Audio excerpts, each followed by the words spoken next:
Welcome to another episode of Thousand Bodies Podcast. I'm your host, King Gerald Jones. We're going to get right into it as usual. This episode is about zodiac signs. As an Aquarius, the 4 best zodiac signs to date. Now, I know you all remember last week I did the 4 worst zodiac signs for me to date as an Aquarius. But today, I'm here to I'm going to break it up. I know y'all is mad at me. So I'm going to give you guys the 4 best signs to date as an Aquarius. We're going to get right into the clip and we're going to get right into it. Play the clip. So last week, I talked about the 4 zodiac signs that I hate to date. This week, I'm going to talk about the 4 zodiac signs that I love to date, being Gemini, Sagittarius, Leo, and Libra. So make sure you comment, tell me what y'all think about dating an Aquarius. Thousand Bodies Podcast. So every week on social media, I put up a clip about the topic or title, and then people comment and ask questions, DMs, inbox on all social media platforms. So I'm gonna get into a couple of the comments. I guess one comment from each platform I'll get into, and then I'll tell you guys exactly why. First up is Lily J. Dior on Instagram. Lily J. Dior on Instagram says, Gemini, baby. Dating an Aquarius complements the inner child that I have inside of me. We have fun together. Whatever I'm thinking, I don't say it. My Aquarius guy is going to say it. Endless fun and dynamic sexual drive. Round after round and steamy sexual workout, but have fun in the process. We love music. We're just a vibe. I love being a part of their sign. I feel like I'm an Aquarius and a Libra where we are the best. So that's from a Gemini and a Libra. I feel like I'm an Aquarius and a Libra. We're the best. I don't understand. She says she started off by saying Gemini, baby. Then she says she liked the Aquarius. Well, that's the comment. I guess thanks for the comment as an Aquarius. Let us know what your sign was. So the next comment comes from Facebook. Lauren Carr from Facebook. Lauren Carr from Facebook says, Geminis are the most fun. Libras are the most loyal, but they're psycho. She didn't say who's psycho. She just put a period in psycho. Y'all gotta do better with these comments, man. Geminis are the most fun. 2 apostrophes. Libras are most loyal. Period. Psychos. Okay. Alicia from TikTok. Alicia on TikTok says, Aquarius, one of the signs compatible with us, Leos. I like Aquarius men. That's from Alicia. We have a comment from YouTube. Comment from YouTube is, but you're a different type of Aquarius from what I observe, because my mom is one, just had a birthday and I love her down. My ex-fiance birthday is a day before hers and I cannot stand him. I guess it all plays in how you were raised and characters. Well, you just kind of described a man and a woman. So you guys let me know in the comments, is a man Aquarius different from a woman Aquarius? The next, and I guess last comment is from Snapchat. Kia on Snapchat says, I dated Aquarius. He's crazy as a motherfucker. Y'all are crazy as fuck. To be honest with you, I can see, I know for me, I ain't gonna say I'm crazy, but I can go there. I used to be able to go there before I became my mature man and my understanding. So I guess I can't understand why you could say Aquarius is crazy when they don't got that foundation or they're not in a level of their manhood. It could get crazy. So, as I said before, my 4 best signs to date as an Aquarius are the Geminis, Sagittarius, Leos, and Libras. Now, I told you guys in my first episode about zodiac signs, that I do not go by any kind of zodiac calendar or any kind of professionalism or whatever it is, tarot cards, whatever y'all do, I don't do that. I'm just telling my experience with the women I dated. It's been multiple, of course, Thousand Bodies podcast. So those are just my experiences. So I actually wrote a little snippet, a little paragraph about each one, and I'm going to read it to you guys. Tell me if y'all agree. Tell me if I'm off. Tell me if I'm wrong. This is just my experiences with the the zodiac signs that I dated best. So I'm gonna start off. I got one for the Sagittarius. I'm gonna start off with the Sagittarius. No, I'm not. I'm gonna start off with the Gemini. I'm gonna start off with Gemini because my mom was a Gemini. So of course, she's gonna have a special place in my heart. And the Gemini that I dated, this is how I felt about them. They are emotional compatible and they are ride or die. They can adapt to any situation and adapt to the climate of the relationship. If the relationship is good, there's good.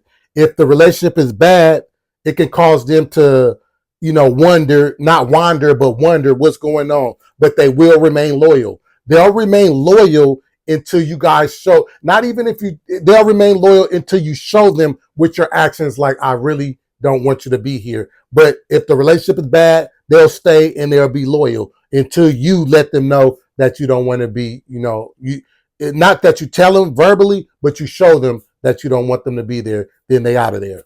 So that's Gemini's. The next one is the Sagittarius. The Sagittarius has big sexual energy. The sexual energy is super big. They're sexually liberated. I'm not gonna call them hoes, but the ones that I experienced, they pretty promiscuous. They ride or die too. They're very ride or die too.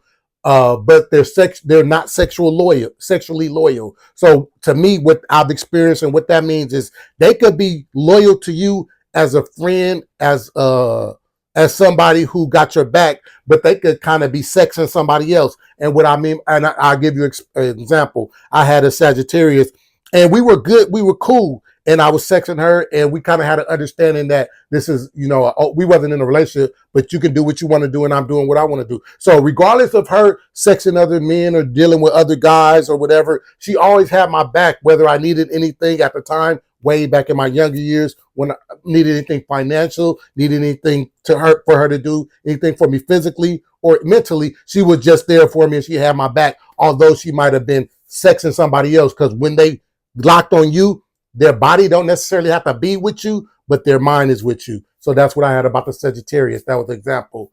Also, that makes them great friends. That makes them great friends, if nothing else. They can be extremely independent, but they also can be dependent on their man. They can be submissive. So the next sign I'm going to talk about is the Leo. Leos are very emotional. They're very emotional, and they match your energy emotionally, and they're ride or die as well. They let events from their past affect their emotions and their future, which can cause permanent damage. So it could have been they could have been in a relationship. They're going to hold that relationship or that experience that was unfavorable or bad into the next one, and they just keep grabbing negative things with your relationship, and they don't just, I ain't gonna say start over because you never forget what you've been through, but they're gonna hold true to that. And it could kind of be damaging to their new relationship because they're holding and they thinking that they're lessons that they should learn, but they're holding the emotional baggage and they're bringing it into the next situation. So if you think over a course of time, because everything, it's always going to be some good and bad. So if you steady holding on to the bad and bringing the bad and bringing the bad, by the time you get and which, lo and behold, it caused them to kind of be alone. It caused them to be loners. It caused them. It's cool. They don't mind being in a relationship, but at the same time, they be thinking so much bad things and causing this to hinder their future in moving on in a relationship. They can be extremely independent and submit. Oh no, not. What was I? Okay, they want to be submissive. They want to be submissive. They can be independent, but they'd rather be submissive. They have your back no matter what, and they're loyal to a fault. That's what I say about the Leos. Last but definitely not least, in my 4 best signs that I've dated is the Libras. The Libras will definitely create a balance in your life. Whatever you're missing, they'll peep it out and they'll even it out and they'll balance it out. Whatever you need, they're kind of like thinking, they're thinking ahead. I don't know what you call it. They're not reactive, they're proactive. They're always thinking ahead and seeing what needs to be done, and they're actually doing it, not just thinking it and like, oh, peeping it, but they're actually putting actions to it. They're emotional, but showing their emotionals are far and few between. So they'll bottle up their emotions. They'll be emotional, but they're moving on logically. And of course, what happens when something gathers up and builds up is going to explode. So they'll have like a they'll have emotional outbursts, but for the most part, they're pretty logical. But once you gather all them emotions, you're going to get that emotional outburst. And then after things are settled, they'll go back to it. So they're pretty logical, but they can get to that emotional level. They have your back.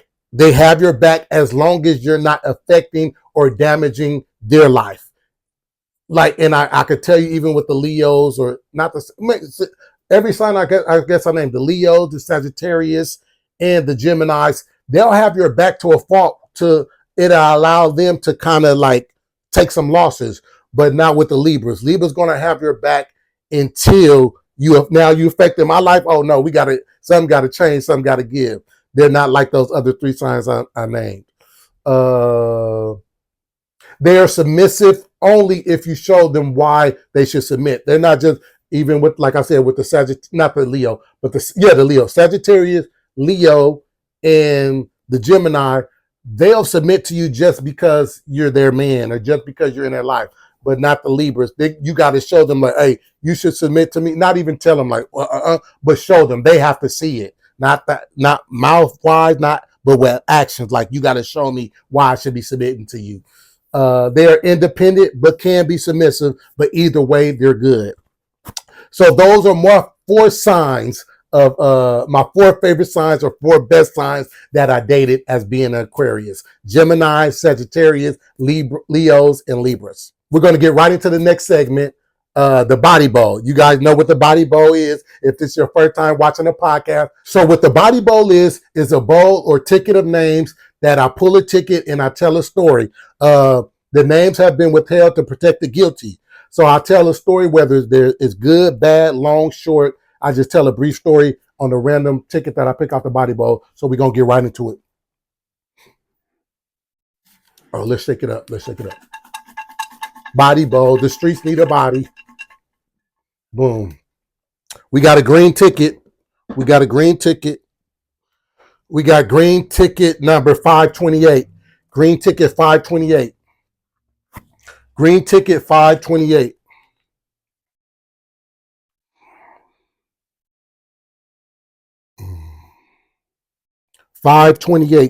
Green ticket 528. Okay. Ooh, green ticket 528. So what I initially do out the bat is rate the girl, the woman that I'm talking about. And what I'm going to start doing new is telling her astrological or her zodiac sign. So I rate the face and I rate the body. So I say her body is a C and her face is a C. If we're given 1 through 100, like grading the papers in school, her face 75, a C, and her body is a 75 C. So she's just a C average. She's just an average woman. Nothing good, nothing bad. As far as her astrological sign, her zodiac sign is she's a Taurus. So let's get right into the story. What part? So this girl I have been dealing with for a total of maybe 6 months. And I'm going to tell you actually the ending of the relationship. Or excuse me, it wasn't even a relationship. And that was, I have to even address this because she actually thought we were in a relationship, although I kept telling her we were dating. But in hindsight, I can see why she thought that. So I'm not negating how she felt. I just know what I said and what I was going with and what I felt and what I said. But I do understand now as a man, no matter what you say, no matter what you do, if you're doing certain things in a situation, these women are going to feel that it's a relationship. And she even told me, and I quote you, she even told me this one day, and it kind of messed me up. She said, I don't care what you say. We were in a relationship after we, stopped dating and stopped seeing each other. She said, I don't care what you say. We were in a relationship. And I was like, that was crazy. But at the same time, like I said, in hindsight, I do understand the things. And it took a woman for me to explain these things to me to understand, like, Gerald, you're dating these women and you're doing these relationship things. And to me, I'm just like, okay, I'm not about to treat her bad. I'm not going, I know they be thinking like, oh, I'm about to just hit at night and leave. Like, that's cool. That's cool in the ideal world, but I don't mind, going places and whatever. But anyway, that's what I wanted to brief y'all with before I get into the story. So we had actually been dating for 6 months or whatnot. And I had understood her as a Taurus, that she always wanted to be right. She was bullheaded, of course. And I noticed that even in our sexual energy, the sex was good when we were mad at each other. Well, I wasn't never mad because I wasn't tripping. So when we would have disputes or arguments or fights, that's when the sex was good. And that's crazy. But I think that's what I received from dating a Taurus woman, that the sex be good when y'all kind of at odds, or when she feeling her most bullheaded. So in hindsight, what I used to do, I used to call myself taming her. But the crazy part about it is, if you really think about it, if I'm giving her good sex when we're at odds, what is she going to do? Be at odds so she can have the good sex. If we're having regular sex when we're cool and copacetic and having fun, and then what would you rather, have good sex? So you're going to kind of create a problem. And that's what I kind of learned from dating this Taurus. So let's get into the story, man. I just want to give y'all these briefings about the experience. So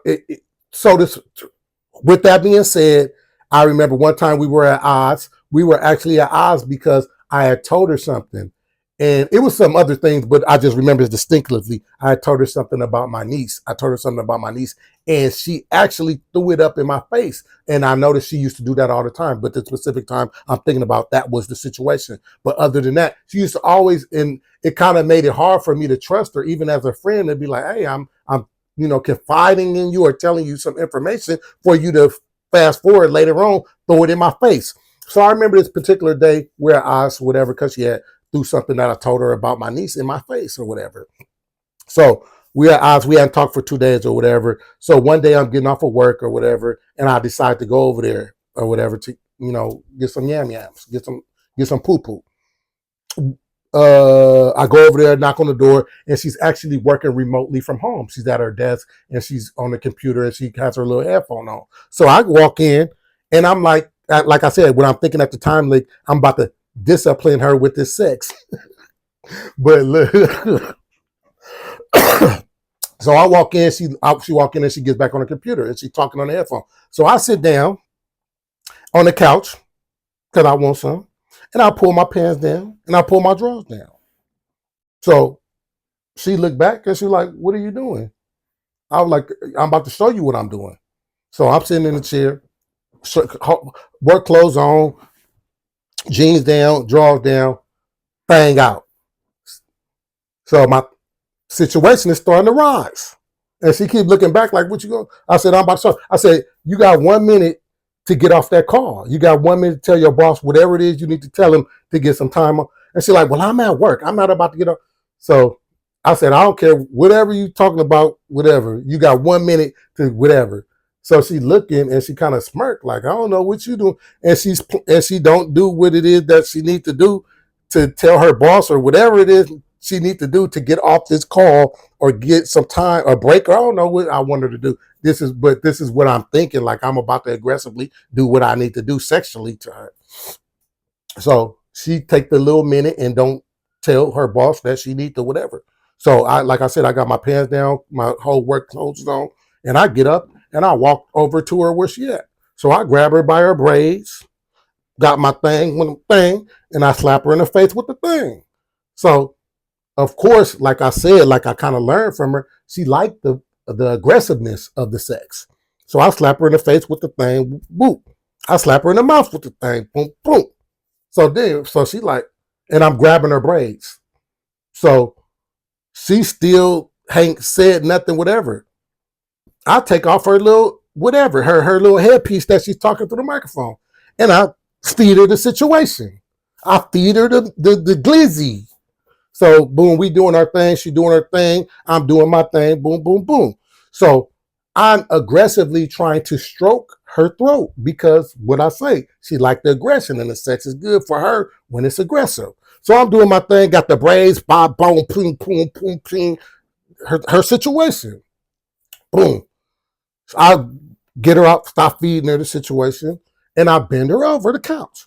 So she's wearing this halter top. Is that what it's called? Like tube top? Is it called halter top, tube top? So I grab it. I'm grabbing the grip. I'm kind of want to break it. So boom, I'm holding it and I slide it in front of back. So I got her bent over the couch. I'm hitting for the back. Boom, boom, boom. Doing my thing, doggy style from the back while we're standing up. So I'm grabbing her braids. I'm slapping her butt, her ass. Can I say her ass? I'm slapping her butt, grabbing her braids. I'm aggressively trying to punish her or make her pay for this.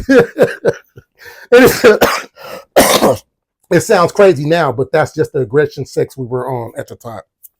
So I'm grabbing her braids, I'm grabbing her halter top, I'm pulling her to me, boom, boom, boom, boom, boom, boom. And what happened? Boom, boom, boom, boom, boom, boom. So I finished, do my thing, whoop. After I finish and do my thing, I pull my drawers up, I pull my pants up, and she's like still, in the sex of it. And I walk right out the door and I leave. And this is the kind of thing to me she used to like. It used to turn her on, or I used to have her coming for more. So after I aggressively sexed her, I just walk right out the door and leave. I pull my situation up, pull my drawers up, pull my pants up, buckle my belt, and I leave right out. So I said that story to tell you, fast forward, the weekend is coming. Excuse me, not just the weekend is coming, but my job had me going to work in Oakland. I'm going to be working in Oakland for 2 weeks. So in that time or whatever, she tells me that she wants to come out there or whatever. I'm over it. I never really was mad in the first place. I just didn't want to have her throwing something in my face that we had talked about, So I'm not mad, but I'm call myself punishing her sexually. Boom. So fast forward, she wants to come see me in Oakland while I'm working in Oakland. So she actually drives the 6-hour drive all the way from LA to Oakland or whatnot. So she gets there, it's cool, whatever, bam, boom, boom, boom. And of course, like I said, she likes the aggressive sex. She likes to be at odds. She likes the energy. I don't know. I don't want to call it bad energy, but she just likes I guess, I don't know, unsettling energy. I don't know what to call it. I just know the experience. So she gets out there, whatever, and she starts something with me again. I'm not going to tell you her business. I don't want to tell her business, whatever. I told you about her throwing my niece in my face because that's kind of my business, but I don't want to tell her why we get into it. I don't want to tell you guys why we get into it. So we have the aggressive sex again. So this time on the aggressive sex, I throw her on the bed. I actually do the king. This is one of the 4 to 5 women that I've done the king stomp on. Throw her over the bed, got her braids, poundage. This is not even love make, I'm pounding. And I put my foot on top of her head. This is the king stomp. Go watch my previous episode where I talk about the king stomp. So not only am I doing the king stomp, the window is right here. The curtain is right here next to the bed. And this is when I kind of learned that I don't even know the name of it, but I didn't mind nobody watching. So I see somebody walk by and the curtain is open a little bit. So I was thinking like, did they see me? Well, I didn't care, whatever. So I actually pulled the curtain back. So I got her with the king stomp. My head is on. If for y'all don't know what the king stomp is, the king stomp is when I have a woman in doggy style and I'm hitting it from the back and I take my foot and I stand on her head. I put my foot on her head. So I'm hitting her with the king stomp. She actually told me she liked it. Fast forward, whatever. And I open up the curtains. No, so now anybody walking by the hotel room that we're in, they could see. They could see me stamping on her head and hitting her from the back. So that's the king stomp. Fast forward, we have the aggressive sex, whatever she likes it. Like I said, I'm kind of learning now.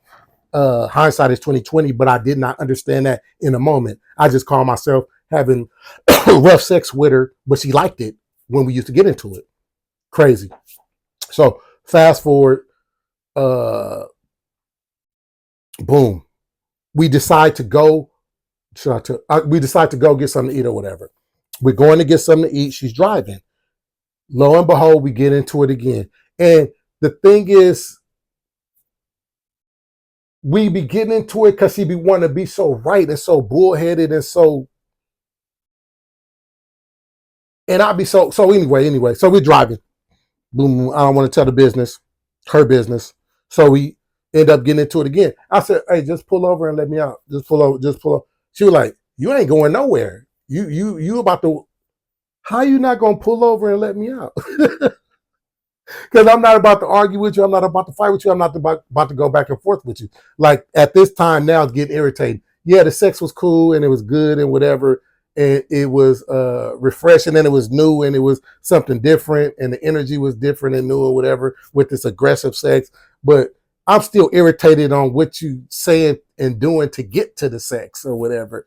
So I tell her, hey, while she drives, I'm like, hey, just pull over and let me out, man. I'm not about to go back and forth with you. So she's like, you about to, how you gonna tell me you're not gonna let me? So anyway, we end up driving and she stops at a red light. I get out the car. Mind you, we in Oakland. I live in LA. I'm working in Oakland. We going to somewhere to eat in Oakland. I get out the car and I leave. And it's crazy because I don't know where I'm at. I don't know what. So I end up calling one of my old lady friends who stays in the Bay Area. And I tell her the situation. So she gets me an Uber and she gets me an Uber to drive all the way back to the room that I'm staying in for work or whatever.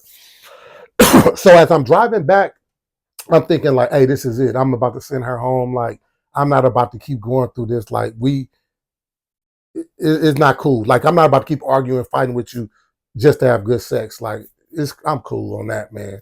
Because it's like this viciousness of the things she's doing and saying and the nagging and the arguing. And it's not worth the sex to me or whatever. Maybe I don't know. I wasn't like it. I wasn't with it. I thought I called myself punishing her by having the aggressive sex because I'm like giving y'all a briefing. I'm pulling her hair. I think I pulled a braid out one time. I'm pulling her hair hard. I'm slapping her ass hard. I'm biting her nipples. What else am I doing to her? I put my thumb in her butt. King stomping her head. Ripped off her halter top. Well, I didn't rip it off, but I'm stretching it and ripping it. So I'm doing this aggressive sex, but it's not even worth the argument and the fighting to get to it. So anyway, like I said, I got out the car, have the Uber drive me back to the room. So I'm there for like maybe 30 minutes and I get a knock on the door. It's her. So I'm telling her, hey, I let her in. I said, hey, you got to go, man. I'm cool, whatever. And surprisingly, she packing her stuff and she get her stuff and she leave. Boom, close the door behind her. I thought she was going to say, I'm not leaving. Crazy part, she left. Well, she packed her stuff and then she left. So boom, I'm like, cool. So keep in mind, I had four little Bay Area things out there that I had just met and I was doing my thing with. So I wasn't tripping about, company or sex or whatever. So whatever, I called one of my little Oakland things. One of my Bay Area things. One was Frisco, one was in Oakland. Anyway. So I'm sitting there for like 10 minutes and a knock come back at the door. Boom, boom, boom. It's her. She's like, let me in. I'm not about to drive all the way home.